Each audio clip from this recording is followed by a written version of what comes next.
In this episode, I'm talking to Dr. Brad Gorski on the main triggers of autoimmune conditions and how to fix them. Enjoy.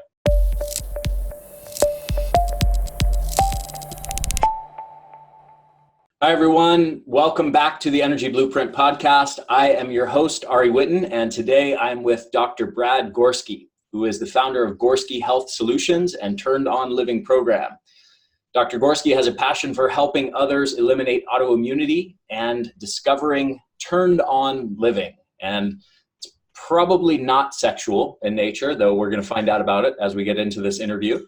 But unfortunately, many people with autoimmunity suffer from symptoms for 15 to 20 years before they actually get answers on how to fix it. Dr. Gorski understands all this very deeply. He had a near fatal autoimmune disease that led him to a system of natural solutions that is impacting people across the country. He's also been a physician for many professional athletes and worked with United States wrestling and judo teams. He's written his own nutrition programs, taught hundreds of one-on-one workshops, and hosted the Autoimmune Paradox Summit. He's also been a radio host for the past 8 years and has been featured on ABC, Fox, and CBS. So welcome to the show, Dr. Gorski. Well, thanks so much for having me, Ari. I'm excited to be with you and obviously, hopefully educate, some of your listeners today. I know they're educated, but I hope we can take it a level deeper for them. Yeah, let's do it. So first of all, I got to ask, you have the Turned On Living program. Is this how to get turned on in a sexual way, or what do you mean by this? Yeah, well, I think for a lot of people too, there's this slow drip when people start getting sick. I think for many people, a lot of times they start losing their edge, whether it be with their energy, whether it be in relationships. And, the concept of turned on living, I think really kind of for me, it really had to do with really helping people live their best life. I feel like a lot of people who are even doing well today, they're really probably not even performing at their best. So, I think that's kind of what Turn On Living is all about. It's just like taking your life and your health to another level, really, whether that be so you can serve, your family better, serve your business, your community, make a difference in the world. And so that's kind of really what it's really all about. But yeah, that's no sexual innuendos there. Awesome. I love it. So you have a personal background. You have your own personal story with, you call it a near fatal autoimmune disease. I know you had some crazy stuff happened. We talked a few months ago when we met in person at the Mindshare Summit. So I would love for you to just talk a bit about your personal background and just your personal health struggles that you had to go through and how that's led you on the path that you're on now today. Yeah, it really was. It was one of those things that, I think a lot of what I went through, I don't think I would have got the education I did through learning this through a textbook or, I really learned it through my own personal suffering. And, myself, I was a college athlete, took care of myself, always was, what you'd assume is a healthy guy, ate organic, you named it. I was a physician taking care of people. And really, upon moving in a moldy home, it basically just completely changed my life.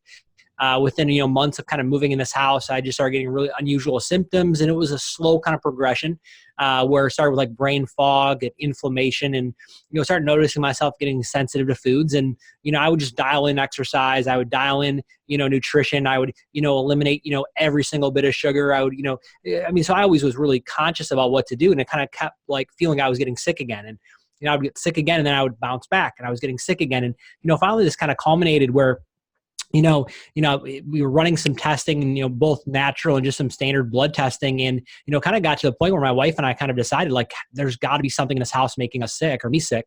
And, we moved out of the house for 2 weeks and it was like a light bulb went off and, we made the decision, hey, we're moving. And that weekend, actually, I was in my best friend's wedding. I gave my best man speech. And the next morning, at the age of 27, I had 4 different blood clots cross areas in my brain. I had a massive stroke. I was airlifted to one of the best stroke hospitals in the state. And they basically, after being there for a week, they looked at me and they said, hey, like, good luck. You don't have any plaquing of your arteries. Really, none of your labs are really that abnormal. We don't know why this happened. Good luck. Wow. And that's what I was given, at the age of 27. Wow, that's crazy. So you talked about an autoimmune disease in your bio. Where does that come into the picture? Yeah, it was real interesting, because, I'm going through this process and, even, sometimes with standard medical testing, you don't get all the answers you think you do. And, so we had kind of, came back after I was released from the hospital and, I knew there was always a cause. And I think my mind has always worked like that, that healthy people don't get sick. There's always a cause. And so, really, we were kind of at that point at a position where we had to dig to find answers. Again, we obviously knew things were going on, but again, nothing was really definitive. Any test I was doing, we noticed I had some small deficiencies. Some of my neurotransmitters were off. But it was nothing really definitive. And we started basically just running tests galore. We ruled out genetic factors, seeing if I had this genetic condition causing my my clotting my blood, and it wasn't that. And we wound up running an autoimmune panel. I had 14 different numbers showing me that I was positive.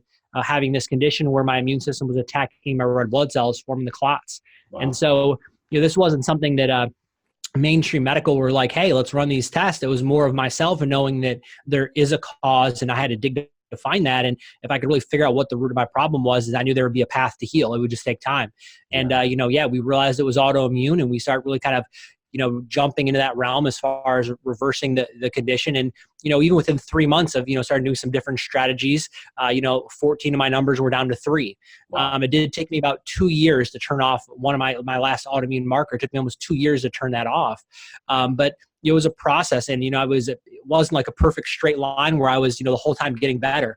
Man, I did some things and I learned from them, and but it was a process, and it kind of culminated with me, really get my health and my life back. And, kind of once I did, I realized that there was a need out there that people were suffering just like I did. And autoimmune issues, like we mentioned in the intro, is, so many people can have these unusual symptoms. They go on for years before people get answers. And, just standard blood tests today that most, physicians are running aren't going to show you autoimmune problems. So, I think it really becomes an area of need where people need. And, autoimmune conditions are the fastest growing condition that exists today. More people have autoimmune conditions, heart disease or cancer, but, people don't really understand what it means. And also too, there's not half the funding. I think it's 1/10 the funding that heart disease and cancer get. So there's just not awareness. Yeah. Well, I want to start with a really basic question. I'm sure a lot of people listening, I'm sure pretty much everybody listening has heard the term autoimmune, and they know about autoimmune hypothyroidism and some of the multiple sclerosis and some of these other autoimmune conditions. What does autoimmune actually mean for people that maybe have heard the term but don't really understand what's happening on a physiological level? Yeah. Autoimmunity, we basically know what it is. It's when our body basically, starts to identify our own self tissues as foreign, so our body begins to attack itself. And, once you have this autoimmune process going on in the body, whether it decides to go to the thyroid, whether it decides to go to, again, the joints for rheumatoid, it depends on really just whatever tissue it's going to go to that really causes your diagnosis. And, the thing is this not like this doesn't happen overnight. We're starting to really realize that it's a slow process that may build over 8 to 12 years. So really it's, again, even the military has done, testing on people who have blood markers for autoimmune. And, they go back and find these people who have a diagnosis, and they go back in their blood 20 years prior, and they see the markers in their blood 20 years before they even had the autoimmune diagnosis. So, I think it's an area that really a lot of disease today, I know on my autoimmune summit, I had Dr. Jack Wolfson, who's the paleocardiologist, was on there. And, he even, his opinion was that I think all disease today is really autoimmune. And I think that too, we're seeing so many conditions, whether it be Hashimoto's thyroiditis or, autoimmune conditions. But I think a lot of them have an autoimmune fundamental portion where our body is really attacking itself. And it's not what our body does. We just got to ask the right questions of why that is. Yeah. So, which is a perfect segue to my next question, which is, why is that? So, you mentioned obviously autoimmune disease, autoimmune rates of various autoimmune conditions are skyrocketing. Why is that happening? Our genetics are certainly stable, right? It's not that our genetics are changing over the last few decades or something, but autoimmune rates are skyrocketing. So what's actually going on that's causing these autoimmune diseases? Yeah, and I think too, it's not one thing. I think it's a combination. But, number one, I think the first thing we have to look at is deficiencies. We know today that, flat out, I eat really well. I don't know if anyone's perfect, but, flat out, people can eat really well, eat great foods. And I test people all day long, and I see a lot of people who are still deficient. So I think the state of our guts, this term a leaky gut, many people really have, it's a really kind of a scale of 1 to 10. Everyone has a little bit of gut permeability, but for a lot of people, I think the toxins in our environment, stress, antibiotics, we're looking at glyphosate, which is a Roundup Ready weed killer sprayed on all corn, soy, and wheat products. which we also realize is on organic crops too. 30% of rainwater contains this glyphosate. So we are in this environment where, even though if we can eat really well, we still are nutrient deficient. We're in this new toxic environment that we've never been before. And I'm glad you brought up the genes, because you're right, it's not our genes. It's epigenetic, meaning that our genes are really getting triggered and turned on at earlier ages. But just like myself, when you can remove these stresses, kind of fix these deficiencies, allow the body to heal, like these things can also turn on. And I think that's also where you kind of, maybe we get this turned on living. I think it was just, for my story is, I think we kind of assume that these conditions are genetic or we can do nothing wrong from that. And it's not, we couldn't be farther from the truth. Mm-hmm.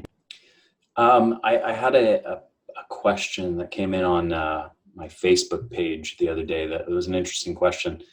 Woman was saying, she has autoimmune hypothyroidism, and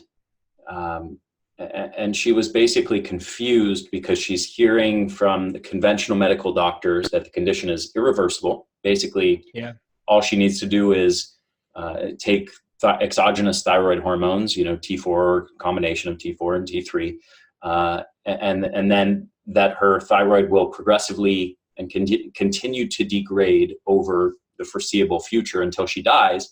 And she will just need to come in for monitoring of that and make sure that her dose is keeping her thyroid levels at the appropriate levels. But that progression, that autoimmune destruction of the thyroid gland, cannot be slowed or stopped or reversed. The condition cannot be cured. And then she's also hearing kind of talk in other circles, in some of the natural health circles, of putting autoimmune conditions into remission or reversal and things like that. And she just said, "Hey, what's the deal, Ari? Can these things be reversed or put into remission, or are my conventional doctors right?" So I would love to hear your answer to that question. Yeah. Let's put it this way. We know with the research too, like with thyroid, and the reason I just want to use this, I guess, to maybe, kind of contrast, I would say this: if that medical convention, treatment was working, then we'd have people getting better. Also with like thyroid issues and autoimmune conditions, there's research that suggests that only about half of people who actually have a condition are really diagnosed. So they're really the most underdiagnosed and really the misdiagnosed condition today. And I think it comes back down to the end of the day. You're right. I think that whether you live in that medical world, you're right. There is no reversal. You're going to be put on hormones for the rest of your life. And most of these thyroid conditions, again, they're not real hormone issues. They're real autoimmune issues. And so I think that's why a lot of times the medical conventional treatment is not working for people. And I think people are starting to move into the natural realm because they're saying, hey, well, I'm doing what the doctors told me to do. I'm taking the medication. I don't feel better. And I would tell people this too, that, for many people, hey, if you did that, and even if your numbers weren't perfect, most people, they still feel like crap.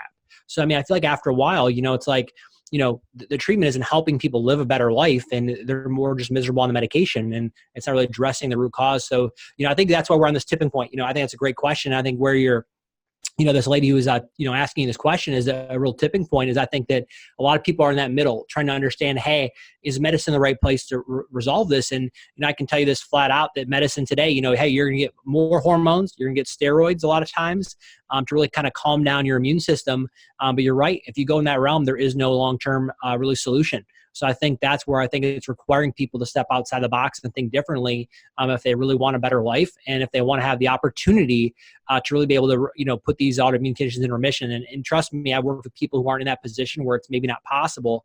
But also too, I've seen a lot of people get well that were even, it blew my mind. So I think that, we got to get back to this premise is our bodies are designed to heal. They're meant to heal, and we just got to figure out where these interferences are. And man, when we remove them, we don't give our bodies enough credit. So that's my philosophy on it. Okay. So you mentioned poor gut health. You mentioned toxins in the environment. Are there any other big triggers or root causes of autoimmune conditions that you said that you feel are playing a big role here? Yeah, and we could definitely dive further into the toxic, I think kind of question, because, trust me, like for myself, I know mold was a big trigger. Right. So a lot of people, mold's a huge one. Heavy metals can be a big trigger. So I think when we talk about toxins, there are a lot of individual triggers, but remember, our bodies are also designed to handle, a certain amount of toxins. And I think what happens is our body gets overwhelmed. We get too toxic where our body can't handle it, and it really pushes us over the edge. and once that point happens, that's really where we have the condition. So, I think that, we always have to be aware of the toxic component. We always have to be aware of the nutrition. And again, too, I think for most people, again, depending on how you're living your life, we all in a way have a leaky gut. So, it's not about being perfect, it's about making progress. And I think once you can really kind of determine what are some of these big stresses in the body and really remove them, like we said, the body's designed to heal and it will. Yeah. So let's start digging into some of these things that you mentioned. I want to talk about nutrition. So what, on the nutritional level, apart from, sort of toxins in the food supply, because I want to treat toxins as a different category for now, just for the ease of thinking about these things. On a nutritional level, as far as specific foods that are maybe promoting autoimmune conditions, how do you perceive that landscape? What do you think are some of the key nutritional drivers of this? Yeah. So it's going to go back to inflammation, right? That's the basic. But also too, I think when we get an inflammation, I think for a lot of people, these grains are really tough for a lot of people, especially with autoimmunity. So we start talking about, your wheats, those are going to be big triggers for people. Again, these wheats also have that toxin, that glyphosate. So I think too, we really have to be careful with those. We know that wheat, increases gut permeability. So it's, allowing more things to enter your bloodstream from your digestive system. It actually affects receptors in our stomach called zonulin. So, we really have to be careful with our wheat. And I think the other thing is that, some of these foods, they begin to create deficiencies. That we're starting to realize that, wheat and glyphosate begins to suppress our body and affect its absorption of vitamin D. So, here we go, food and nutrition begins to create a deficiency on the same end. So those are some of the big things. I mean, obviously, we start talking about organic, for people is extremely important, keeping their toxic load down. But, we have to look at those big triggers. For some people, lectins can be a big trigger. Those are plant proteins that some people can be very sensitive to. And I'll tell you this, not everybody with autoimmunity is sensitive to lectins, but, a good majority are. So that's where I think too, what's really exciting about healthcare today and really the nutrition realm, I think we're really able to dial in too, based on, let's go back to this gut health.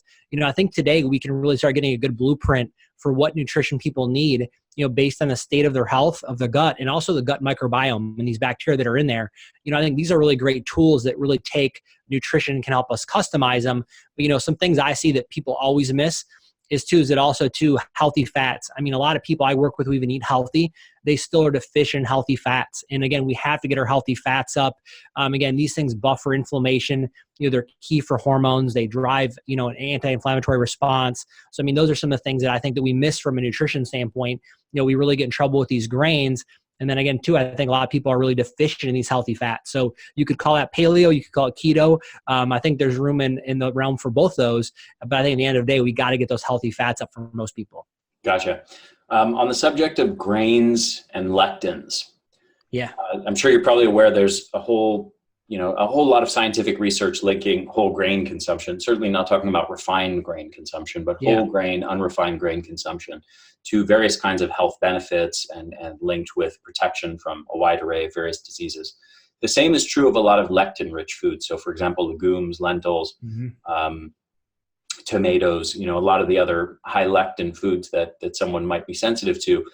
These foods are decidedly linked with health benefits in the scientific literature and protection from a wide array of diseases.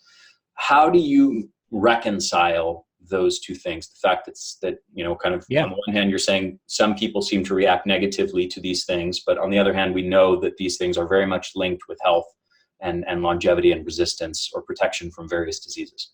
Yeah, and that's a great question. And I think what we're starting to really learn today is that, I think, and I don't know why we've kind of jumped to this, this theory and philosophy. I think for years, we've kind of thought that there's one perfect diet for everybody, right? That everybody has to be keto, everybody has to be paleo. Well, no, most people need to be a Mediterranean type diet. And I think too, there's room for all of that. So I think what it does come down to too is understanding your body's needs. And what I mean by that is I think that, we're learning that we talk about our immune system, most of that comes from our gut.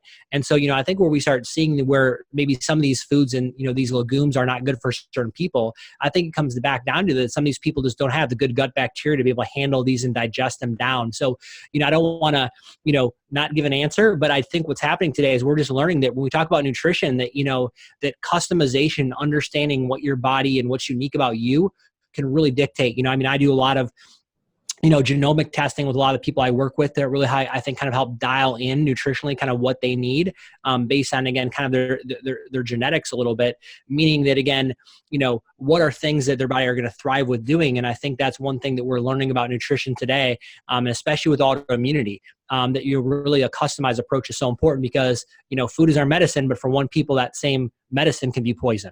Yeah. And and I think and don't get me wrong, I don't think we have all the answers yet. I think we're still learning those things, and we're still learning a lot about it. And here's the other thing I think that we can maybe throw this in there. I know we talked about the fats. I think the other kind of component of nutrition that I think is essential, and again, this is just my opinion on this. If you're not doing some type of intermittent fasting, block fasting with your nutrition plan, I think you're missing out. I really do think that needs to be a core premise of anyone's nutrition plan. I don't care whether you're more of a vegan type or paleo type. I think that has to be a portion of what's going on too, is really looking back at fasting. We've done it for centuries, and, I think we've moved away from that. So I think some of those fundamentals, like I was talking about with the fats, and then also fasting, I think those are key things that no matter what plan you do, I think you got to add in. And I see a lot of people don't do that. Yeah. Well said. I don't know if you've experienced, you probably have, I'm sure, in your clinic, experienced people who take certain things that we know are, like whole grains, like lectins, are decidedly linked with health benefits on average, when you look at the bulk of what's happening across a population. So for example, resistant starch consumption, or a lot of these prebiotics of fibers that feed certain kinds of bacteria in the intestines. Yeah. We know that people who have gut issues, who have gut health problems and dysbiosis and gut permeability issues, will often say that they react very, very negatively to consuming a lot of these types of foods, which we know are on average actually beneficial. Yeah. So to what extent, my hunch is that the whole lectin thing and the reason that people are reacting negatively to grains and many lectin-rich foods, despite the fact, again, that we know they're so strongly linked with health benefits, I think ultimately probably comes down to the fact that in the modern world, our gut health is so disturbed that when we have dysbiotic guts with high gut permeability, we start reacting negatively to all kinds of things. Everything. Yeah. So, I guess I'm just wondering to what extent you think the answer is just removing grains and lectin-rich foods versus really digging down to try to correct the underlying gut issue, and then maybe even reintroducing grains or lectin-rich foods, something like legumes and that sort of thing. Yeah, I'm with you. And I think it's a great question. And I think it goes back to this too. Like, I think what you said is right. Our guts are they're just such a mess today. And so, let's break this down. The other thing I think we need to look at is that, we talk about a lot of whole grains too. I think the other thing we have to remember is that, if you go today and go over to Europe and consume some version of whole wheat, it's a different structure than it is in our country. So the whole wheat we consume today, we actually gave a gentleman a Nobel Prize in 1974 because he hybridized wheat.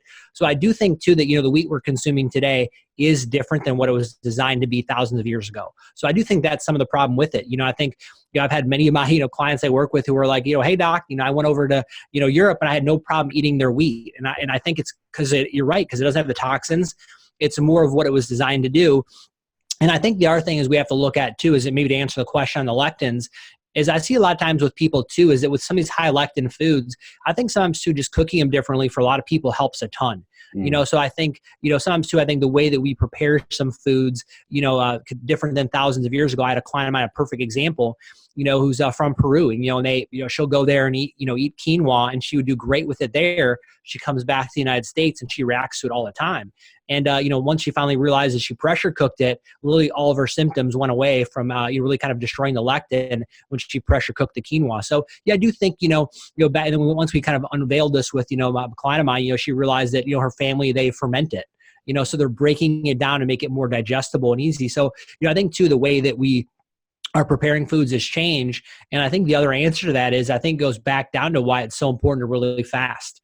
I think too, are in this position where we're feeding and feeding and feeding our bodies all the time. And I think sometimes with the, when we have unhealthy gut bacteria, I always tell people the best way to rechange your gut bacteria is to start fasting, because, it's going to downregulate, have some of these bad bacteria die off. And I really think that's also a key component that, when you react to everything, I can give you an example of even myself. I went through this point in my autoimmune condition where, I would eat all these foods and I was always feeling like crap.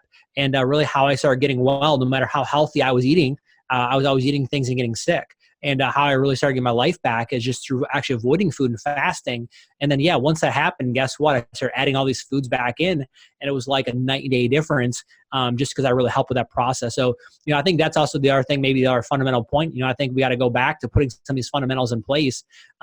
Obviously a lot of people maybe sometimes freak out, but a lot of clients I work with, I always tell people it's like, we're going to fast because I think it's so essential today. And, obviously we'll do it the right way and we'll start with baby steps. But, it's really interesting. I think once a lot of my clients really start doing it, they start understanding their life. They can't function at a high level without it. And I think that's also too, we have kind of moved away from that philosophy. Yeah.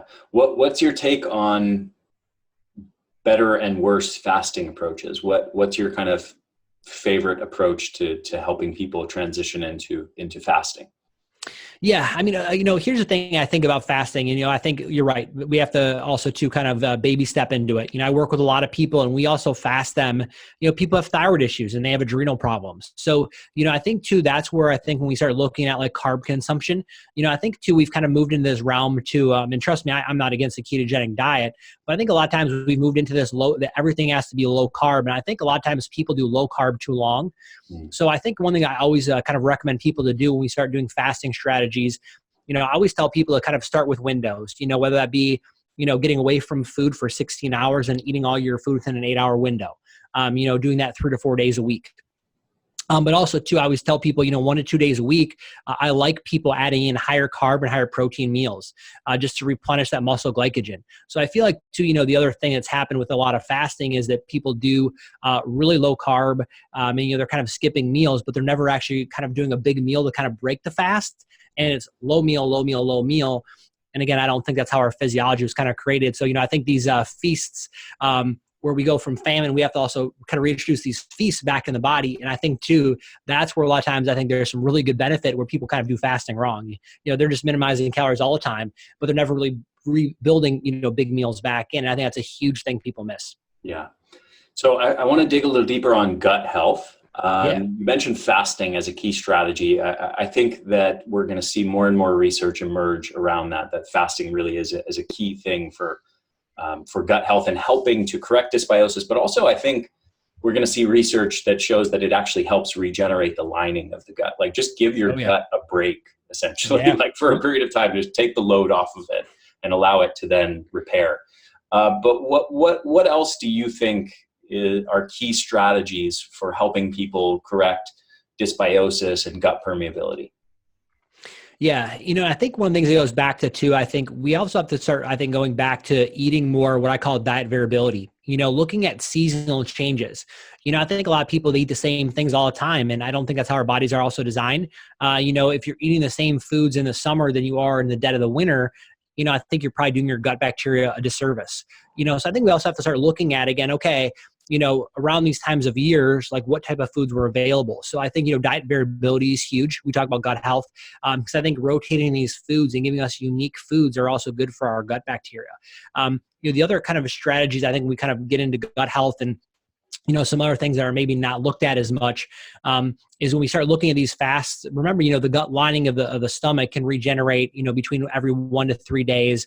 Some research shows a little slower. So, I think, using also what I call block fasts, once a month, quarterly, along with, intermittent fasting strategies are important. And then what I also tell women too, is that women's bodies are different than men's, so we also too want to, implement different strategies. I always tell women, like, don't be intermittent fasting, 5-6 days of your week, maybe every other day, because women and men have different hormones.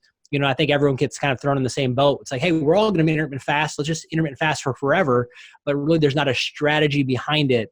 And I think that's what people may sometimes lack. So I hope I answered that well, but if, I want to make sure if I didn't, let's go back and maybe make sure we go into some more of the details.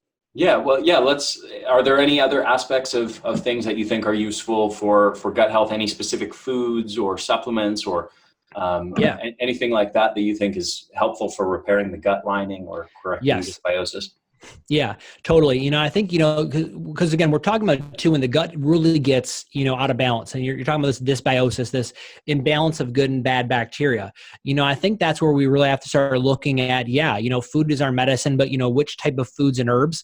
So, a couple of herbs I really like to look at is, obviously, L-glutamine is a really good one that helps build back up the gut lining.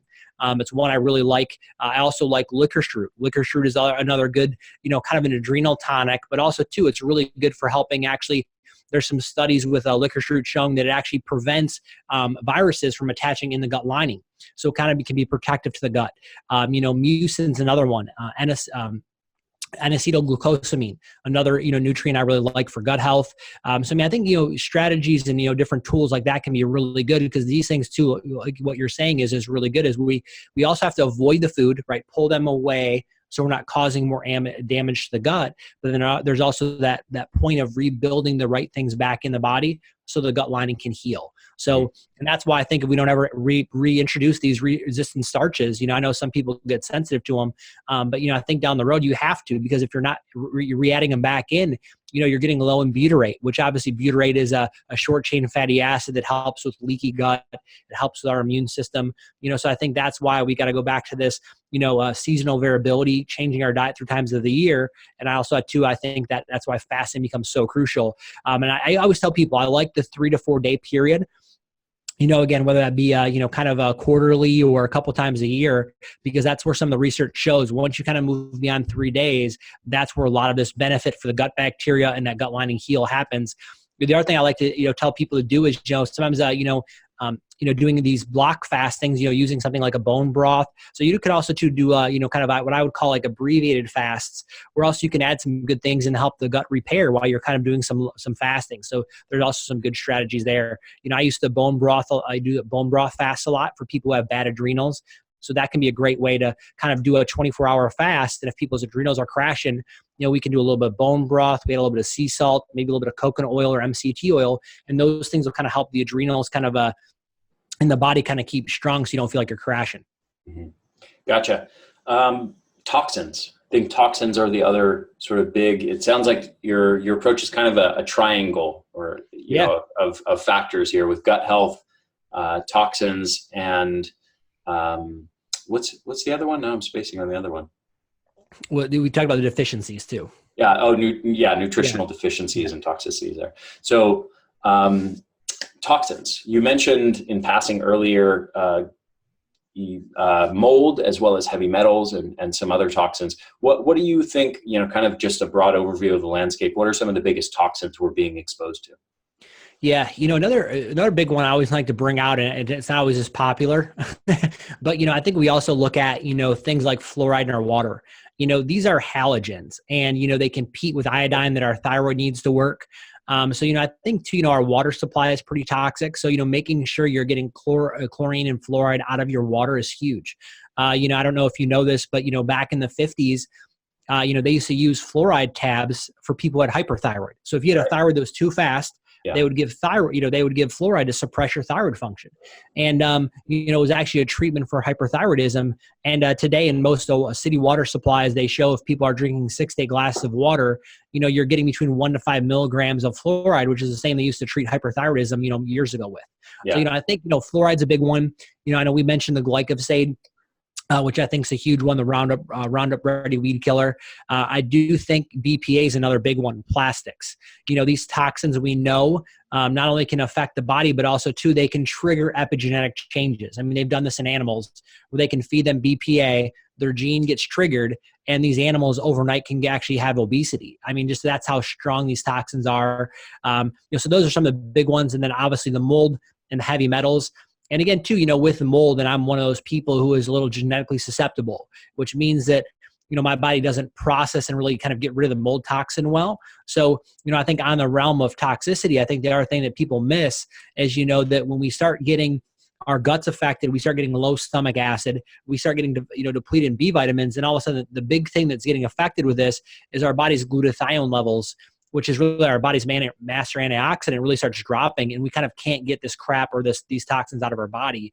And so I think that's part of the conundrum that happens here. Yeah. Let's talk about, I know heavy metals are on that list too. Yeah. Let's talk about fluoride a little bit more in depth and the water issue, because I think this is a really, really important one. I have done a pretty extensive review of the literature, and I have a good understanding of how different water filters work and stuff like that. And one of the things that I know from doing this is that most people's home filters are actually not adequate at filtering out fluoride, and most people are just unaware of this. So a lot of people are using these Brita style, pitcher filters and that sort of thing, and they don't realize that those things don't filter out fluoride either at all or do so very minimally. And so this is, unless you go out of your way to get super high quality filters, either reverse osmosis or a couple other kinds of technologies, you are drinking fluoride. Even if you think you have a home filter and you think you're taken care of, you're not actually. So a lot of people are getting this, and it is, as you pointed out, in the amounts that are present in tap water, actually suppressing thyroid hormone significantly. And there's really good data to show that. There's also a number of other contaminants in the water supply, chlorine disinfection byproducts, and all sorts of nasty stuff, even heavy metals and radioactive compounds, believe it or not, in some parts of the US that are getting into our water supply. So I think that's just a huge source that people are not aware of. Do you have any specific suggestions on what types of water filters you recommend, or how you recommend people source their water to get rid of fluoride? Yeah, I think kind of what you said was right. That I think it's a big misconception. These filters that people have their homes, they think they're kind of filtering things out. They're really not probably doing them a justice. So yeah, I agree with you. Reverse osmosis is another good option for people. I always tell people, when you go with reverse osmosis, you are pulling minerals out of the water. So it is good to make sure you get a remineralizer to that water back on that filter. Too. And I would say this, I'm not against all alkaline ionized machines. I think people get too crazy with that, like drinking like really high alkaline water. But the thing is, I know some of those companies do make good filters that pull a lot of things. The other thing, I think that maybe you mentioned a little bit, is there's also something called a chloridamide. And that's when, bleach products that a lot of people use for cleaning, they combine with the chloride in the water, and they make a new chemical compound. And, one of these chloridamides, in fact, if they make their way into a patient's water who is on kidney dialysis, it will literally shut their kidneys down. And that's how important some of these toxins are. So, I think it's one of those basic things that I do think that, our bodies are majority water. So I do think that, for people, when you talk about making investments, I think it's probably one of the greatest investments you can make. And let's also not forget about shower filters. People showering in water, and then really it's not even the chlorine in your skin, it's the gas that you're breathing. So yeah, you can get some really simple solutions for things like that. I think it's essential. Yeah, I think, and let's put it this way. I'm sure this research too. You can look this up. Who also used to use fluoride as a form of mind control? Who it was? No. Hitler. Oh wow. Yeah, and I think people always are kind of surprised to learn that. I was shocked to learn that. But what he said was he wanted to use it because he thought it dumbed people down. And we know that obviously that, when kids are born who have low thyroid function, and obviously fluoride affects thyroid function, it can cause babies to be mentally retarded. And that's why it's so important, and why they check moms who are pregnant. They check them multiple times, the thyroid hormone, because it's so important for baby's brain development. So yeah, I think we got to really. Isn't fluoride directly neurotoxic as well? Yes, yeah, I believe it is. So I'm not sure on the research on that, but I think it is out there. I think, a lot of these things are just, I know we're doing it because it's disinfecting the water, but, I think we're getting good sources of water. We should have to worry about that. So I think, home filtration systems for people, are definitely important. I think it's one of the things I always talk about my clients with, and you'll be amazed in the people I work with who, think they have a thyroid problem or they have these autoimmune conditions, and man, just cleaning up their water. Heck, some of these people are 20 or 30% better really quick, just from, again, kind of getting, clean source of water. So I think it's huge. Yeah, I'm glad you went into depth on that. I think this is a really overlooked topic by a lot of people, because they just take for granted the fact that, you have a filter, okay, that must be good enough, but they haven't really gone into depth on all of the different contaminants that are common in US tap water, especially. And whether or not those specific filter substrates actually filter out those contaminants effectively. And there are a ton of filters on the market that just do not filter a lot of these contaminants effectively.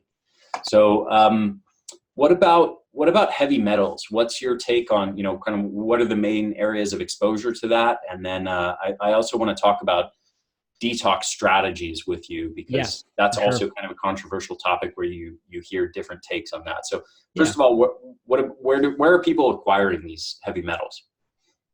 Yeah. So when we get into heavy metals, obviously the big ones we can start talking about are things like lead, and then also our mercury. Mercury is one of the most toxic heavy metals there is. And again, we're gonna get some from fish. Don't get me wrong. There are some in our seafood. But a lot of them are really coming from even vaccinations, because a lot of vaccinations have heavy metals. I'll give you an example. The flu vaccine, the EPA says that in no day should people ever consume more than 0.3 micrograms of mercury.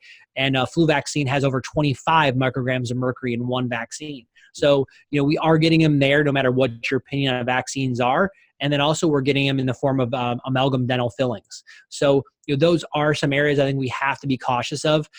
Just a personal story about myself, I was vaccinated at 3 months of age, and actually I quit breathing, and I actually lived on breathing machines for the next 3 years. So, for some people, I don't think they realize that, again, no matter what your belief is on that, there are heavy metals in these things. For myself, that was, a trigger. I also had very high levels of heavy metal like mercury.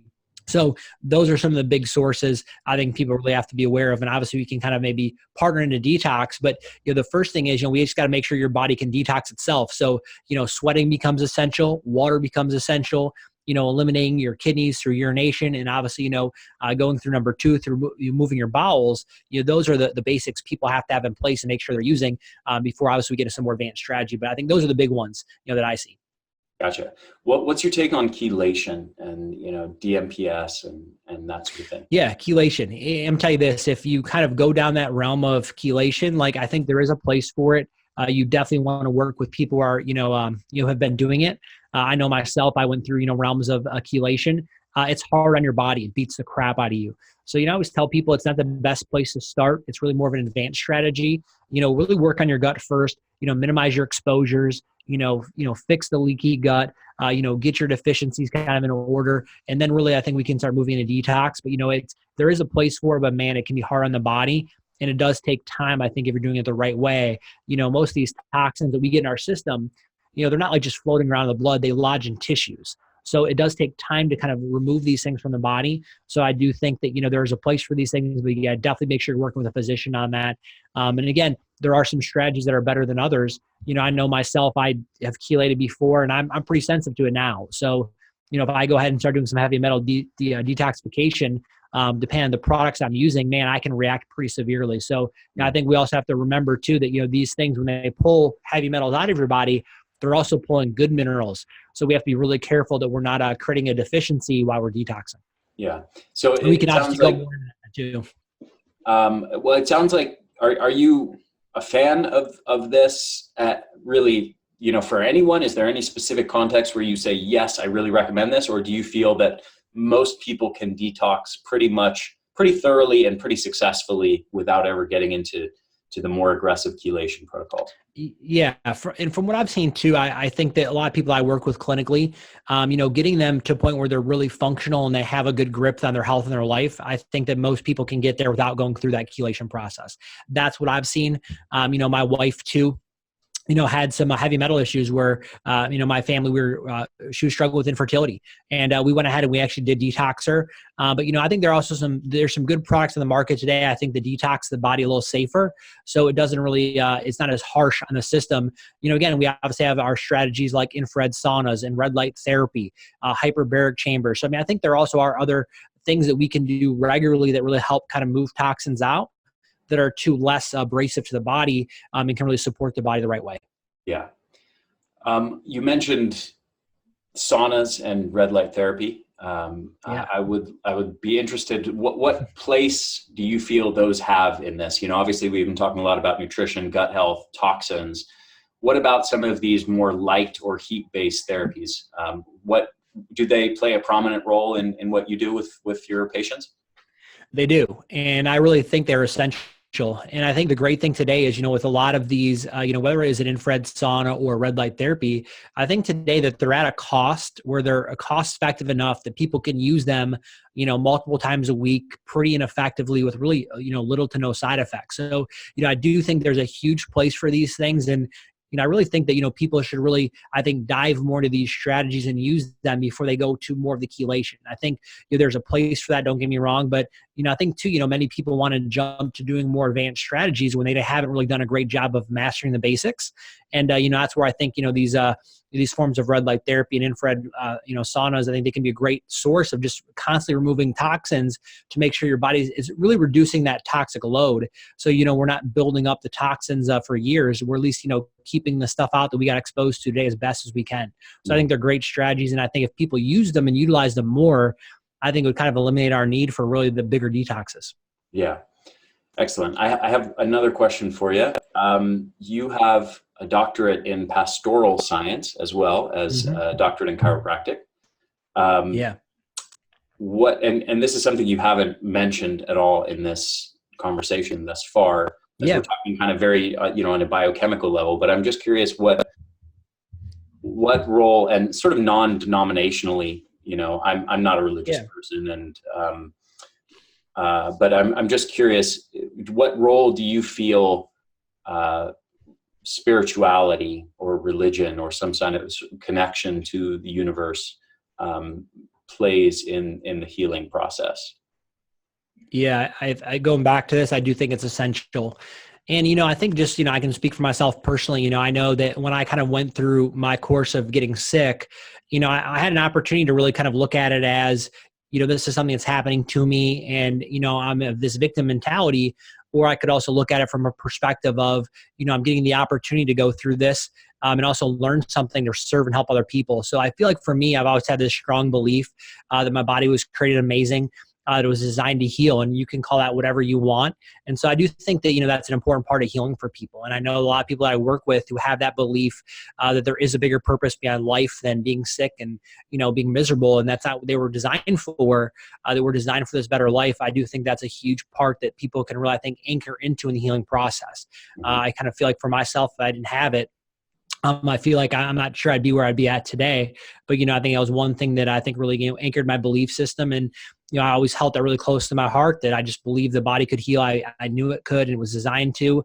And I think that hope is important, because I feel like when people have hope, there's always a next step. And when we don't, that's really when I think, unfortunately, our life starts getting really, really dim.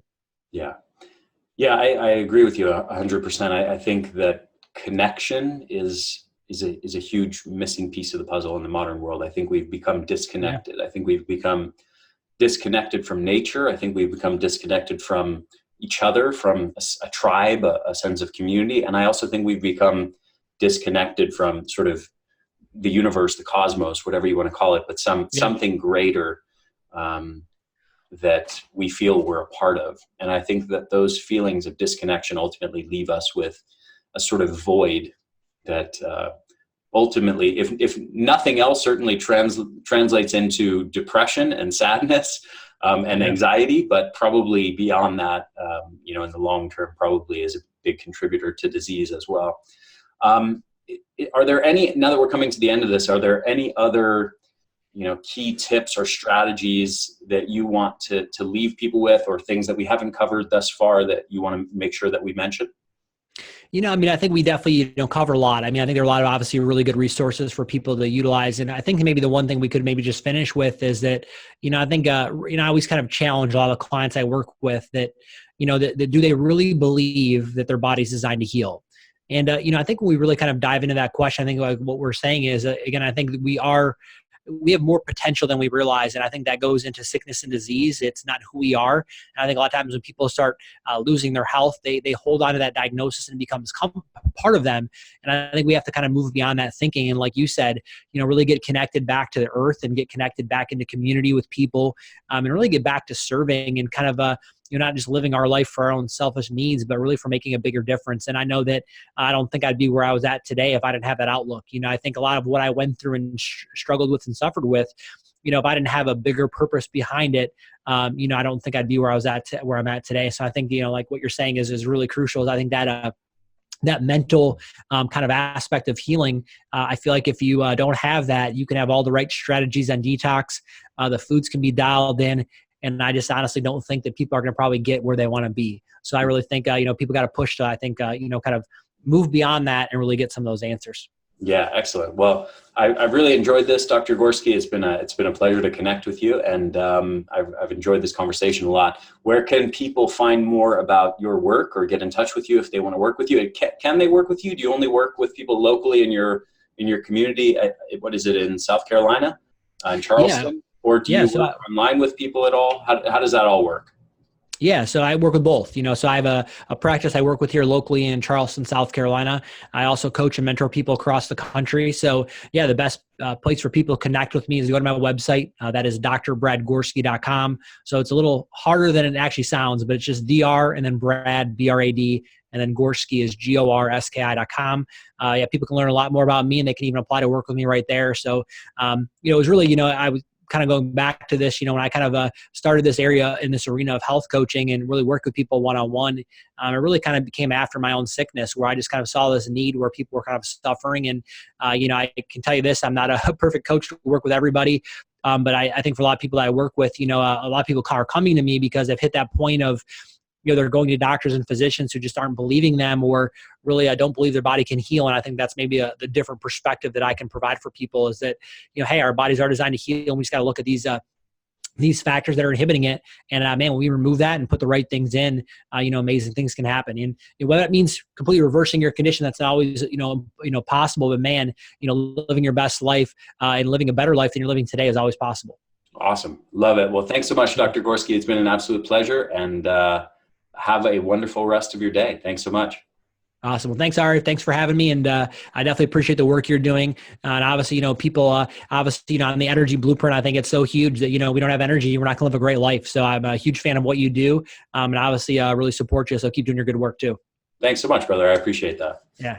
Take care. A quick thing before you go, just make sure to subscribe to our YouTube channel, The Energy Blueprint, and also make sure to subscribe to this podcast on your favorite podcast platform, whether that's iTunes or Stitcher or anything else. I hope you guys enjoyed this interview, and I will see you again next week.